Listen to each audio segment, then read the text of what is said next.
Reka nongere mbasuhuze kandi mbifurize ibihe byiza mwebwe mwese mukomeje kudukurikira, mukomeje kubana natwe mu makuru ndetse n'ibiganiro bitandukanye dukomeje kugenda tubagezaho. Nizere neza ko mukomeza kugenda mugira ibihe byiza.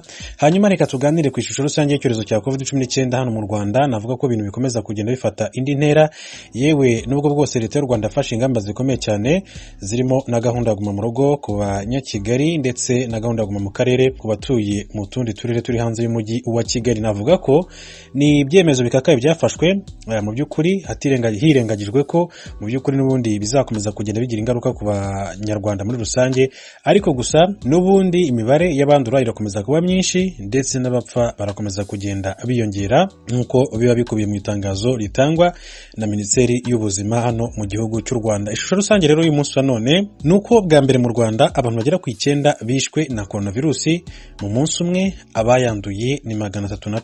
Ku nshuro ya mbere mu Rwanda rero hakaba habonetse abantu 9 bishwe na coronavirus mu munsi umwe, mu gihe abayanduye biyongereyeho abantu bagera kuri 310 mu masaha 24 ashize. Minisiteri y'Ubuzima ku wa kane tariki 21 Mutarama 2021 yatangaje ko abantu 9 bahitanwe na coronavirus, 310 bayanduye mu gihe abayikize biyongereyeho 161. Mu bahitanwe na coronavirus harimo abagore 4, harimo imyaka 80 w'Ikarongi, wa 61, wa 43 na 32 b'i Kigali, n'abagabo bagera kuri 5 b'imyaka 86 w'ihuye, bafite imyaka 75, 73 ndetse na 72 bo muri Kigali, ndetse n'ufite 58 wo mu karere ka Rubavu nawe yahitanwe n'icyorezo cya COVID-19. Abantu 9 bapfuye kuri wa kane batumye umubare wamaze rero guhitanwa n'iki cyorezo kuva cyagera mu Rwanda muri Werurwe 2020 bagera ku 162. Ku nshuro ya mbere mu Rwanda habonetse umubare munini w'abahitanwa na coronavirus mu munsi umwe, kuko abenshi baherukaga kuboneka ari 7 batangajwe ku itariki 30 Ukuboza 2020. Minisiteri y'Ubuzima yatangaje ko abarwayi bashya banduye ari 310 mu bipimo bigera ku 4,359 byafashwe, bituma rero mu by'ukuri umubare wamaze kwandura bose mu gihugu ungana n'ibihumbi 12,170. Abakize ni 161, bikaba rero byatumye umubare wamaze gukira bose uba 7,973, mu gihe abakirwaye ari 4,035. Abarwayi bashya babonetse muri Kigali 85, Gatsibo 57, Ngoma 41, Gicumbi 27, Huye 18, Rulindo 11, Karongi 11, Musanze 10, Nyagatare 9, Gisagara 7, Nyanza 6, Kirehe 6, Burera 5, Rubavu 5, Muhanga 3, Rusizi 2, Kamonyi 2, Nyamagabe 2, Ruhango 2, Nyamasheke 1. Mu gihe ubwiyongere bw'abandura n'abahitanwa na COVID-19 buzamuka, ubu amaso ahanzwe urukingo ndetse kandi hari icyizere ko rushobora kuboneka vuba. Umuyobozi w'ikigo cy'igihugu gishinzwe ubuzima RBC Dr Sabin Nsanzimana yavuze ko u Rwanda rwiteguye kwakira inkingo ndetse no kuzitanga. U Rwanda rwasabye inkingo mu bigo bitandukanye kuko rwiteguye kwakira nyinshi zemejwe n'ishami ry'umuryango w'abibumbye ryita ku buzima OMS nk'izishobora kwifashishwa. Dr Sabin Nsanzimana yavuze ko u Rwanda rwasabye inkingo rukeneye kandi ko niziboneka igihugu cyiteguye guhita gitangira kuzitanga kubaza zigenerwa.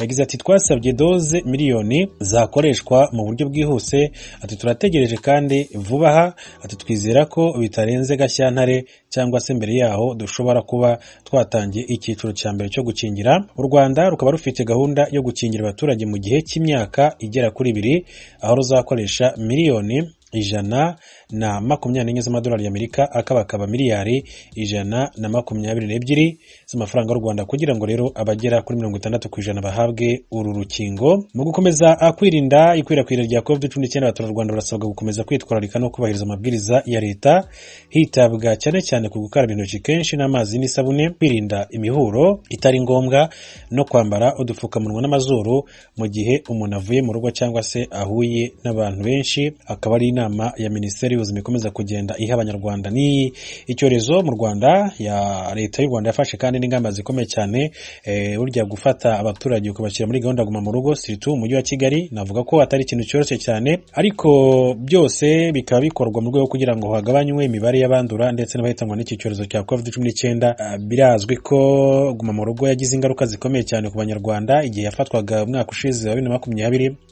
ndetse uyu munsi wa none leta y'u Rwanda ikaba yanatangiye n'ibikorwa byo gukomeza rero gufasha abatishoboye kubaha ibiribwa birimo rero mu by'ukuri ibiryo bibafasha rero gukomeza ubuzima bwabo. Haraherwa cyane ku bari basanzwe bafite utuzi twahagaze, mu by'ukuri baryaga ari uko bakoze, barimo abafundi, abayedi n'abandi batandukanye. Mu by'ukuri nuko byakomeje kugenda bitangazwa. Ni igikorwa cyatangiye ku munsi w'ejo, gitangirizwa mu karere ka Gasabo, abo mu mudugudu wa Kangondo ya kabiri hariya Nyarutarama hazwi muri Banyahe, ndetse no muri Nyabisindu mu karere ka Gasabo, bakaba baratangiye rero bahabwa mu by'ukuri ibiribwa na leta y'u Rwanda. Reka nabyo twumve uko igikorwa cyari kifashe ku munsi w'ejo. Amakuru yacu turahera mu Rwanda, aho nyuma y'iminsi mike abatuye umurwa mukuru w'u Rwanda Kigali basabwe kuguma mu rugo mu mugambi wo kwirinda no gukumira icyorezo COVID-19. Abamikoro make batangiye kugaragaza ko bagowe n'imibereho kuko ntacyo bakora kibatunga. Abaganira n'ijwi ry'Amerika bakomeje gutakamba basaba guhabwa ubufasha bw'ibiribwa. Turabyumva mu kiganiro bagiranye n'umunyamakuru w'ijwi ry'Amerika Eric Bagirubusa uri i Kigali mu Rwanda. Buriya iyo ikibazo kitugwiririye twese zaje tukigabana kugira ngo tumenye ko n'abandi kirababangamiye, ariko ntuzarebe inyungu zawe gusa ezabandi uzireke. Buriya abanyamakuru turasaba niwe mutuvuganira, tuvuganira n'ukuri birarenze birakabije. Buriya bafunze intara bavuga ko icyorezo kibaye cyinshi kigize gute, ariko kuva bazifunga kugeza n'isaba abarwayi bariyongera. None tuzi ko kizarangira ryari, aho bagomba kureka umuntu akaba yikorera kugira ngo abashe no kubona utu dufaranga akore ibyabo bashaba.